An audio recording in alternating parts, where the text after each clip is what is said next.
Hello yours, ಹೇಗಿದ್ದೀರಾ? ಎಲ್ಲರೂ ಚೆನ್ನಾಗಿದ್ದೀರಾ ಅಂತ ಅನ್ಕೊಂಡಿದ್ದೀನಿ. ನಮ್ಮ ಇತಿಹಾಸ ಚರಿತ್ರೆ ಎಲ್ಲ ದೇವಸ್ಥಾನಗಳಲ್ಲಿ ಅಡಗಿರೋದ್ರಿಂದ ಎಷ್ಟೋ ಜನಕ್ಕೆ ಅದರ ಬಗ್ಗೆ ಪರಿಚಯನೇ ಇರಲ್ಲ. ಅಂಥದ್ದೊಂದು ಜಾಗ ಬೆಂಗಳೂರಿಂದ ಹೊರಗಡೆ ಇರೋ ನಂದಿ ಬೆಟ್ಟದ ತಪ್ಪಲಿನಲ್ಲಿರುವ ಭೋಗನಂದೀಶ್ವರ ದೇವಸ್ಥಾನ.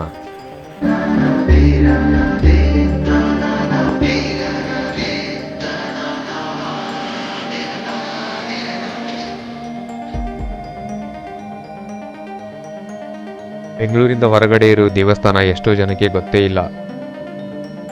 ನಂದಿ ಹಿಲ್ಸ್ನಿಂದ 2 ಕಿಲೋಮೀಟರ್ ಮತ್ತು ಬೆಂಗಳೂರಿಂದ 56 ಕಿಲೋಮೀಟರ್ ದೂರ ಇರೋ ಈ ದೇವಸ್ಥಾನದ ಚರಿತ್ರೆ ಮತ್ತು ಇತಿಹಾಸ ಈ ವಿಡಿಯೋದಲ್ಲಿದೆ.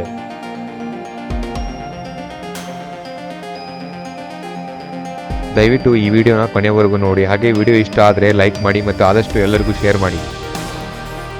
ಯಾರೆಲ್ಲ ಈ ಚಾನಲ್ಗೆ ಫಸ್ಟ್ ಟೈಮ್ ಭೇಟಿ ನೀಡಿದಿರೋ ದಯವಿಟ್ಟು ಚಾನಲ್ನ ಸಬ್ಸ್ಕ್ರೈಬ್ ಮಾಡಿ ಮತ್ತು ಸಪೋರ್ಟ್ ಮಾಡಿ.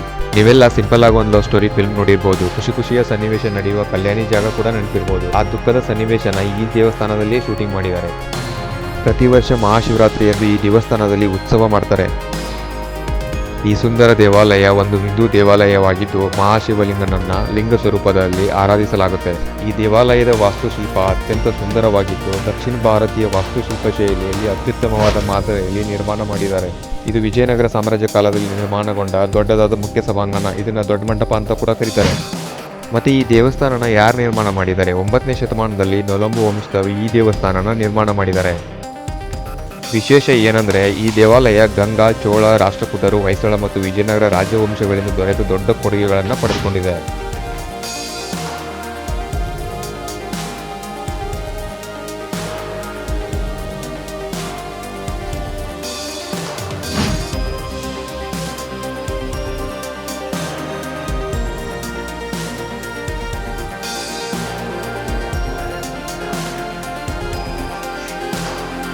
ನೀವಿಲ್ಲಿ ನೋಡ್ತಾ ಇರ್ಬೋದು, ಇದು ಈ ದೇವಾಲಯದಲ್ಲಿನ ಅಪೂರ್ವವಾದ ಶಿಲ್ಪ. ಇದೊಂದು ಕಿಟಕಿ ಕಲೆ ಮತ್ತು ಸುಂದರವಾದ ಸಂಕೀರ್ಣ ಅಂತ ಕರೀತಾರೆ.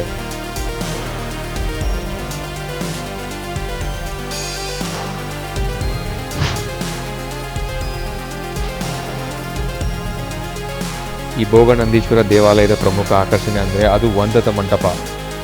ಈ ಸುಂದರ ಮಂಟಪನ ಅರ್ಧನಾರೀಶ್ವರ ದೇವಾಲಯದ ಮುಂದೆ ನಿರ್ಮಾಣ ಮಾಡಿದ್ದಾರೆ. ಹೊಯ್ಸಳರ ಕಾಲದಲ್ಲಿ ನಿರ್ಮಾಣ ಮಾಡಿದ ಈ ಕಲ್ಯಾಣ ಮಂಟಪದಲ್ಲಿ ಕಲಾತ್ಮಕವಾದ ಚಾವಣಿಗಳು, ಸೂಕ್ಷ್ಮವಾದ ಕೆತ್ತನೆಯ ಸ್ತಂಭಗಳನ್ನು ಕಾಣಬಹುದು.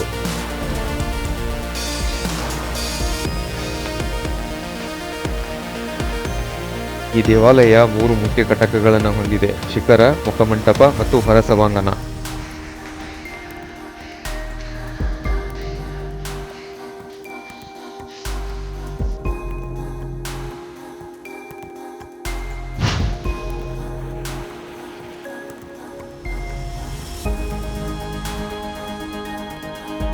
ಈ ದೇವಾಲಯದ ಒಂದು ಕುತೂಹಲಕಾರಿ ಅಂಶ ಅಂದರೆ ಇದು 2 ಗೋಪುರಗಳನ್ನು ಹೊಂದಿದೆ.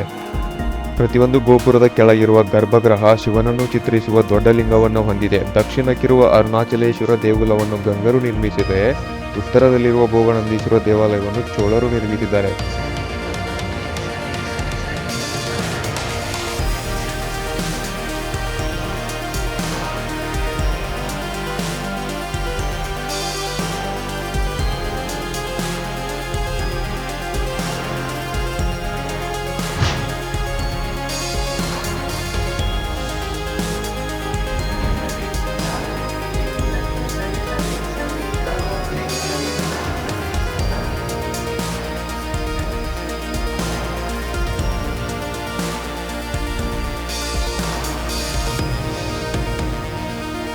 ಎರಡೂ ಗರ್ಭಗುಡಿಯ ಮುಂದೆ ಶಿವಲಿಂಗಕ್ಕೆ ಎದುರಾಗಿರುವ ಮಂಟಪದಲ್ಲಿ ನಂದಿಯ ಏಕಶಿಲೆಯ ಶಿಲ್ಪವನ್ನು ಸ್ಥಾಪನೆ ಮಾಡಿದ್ದಾರೆ.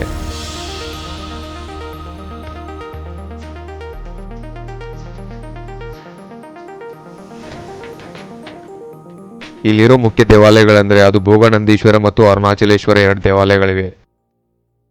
ಇದಿಷ್ಟು ಈ ದೇವಾಲಯದ ಇತಿಹಾಸ ಮತ್ತು ಚರಿತ್ರೆ. ವಿಡಿಯೋ ಇಷ್ಟ ಆದರೆ ದಯವಿಟ್ಟು ಲೈಕ್ ಮಾಡಿ, ಶೇರ್ ಮಾಡಿ.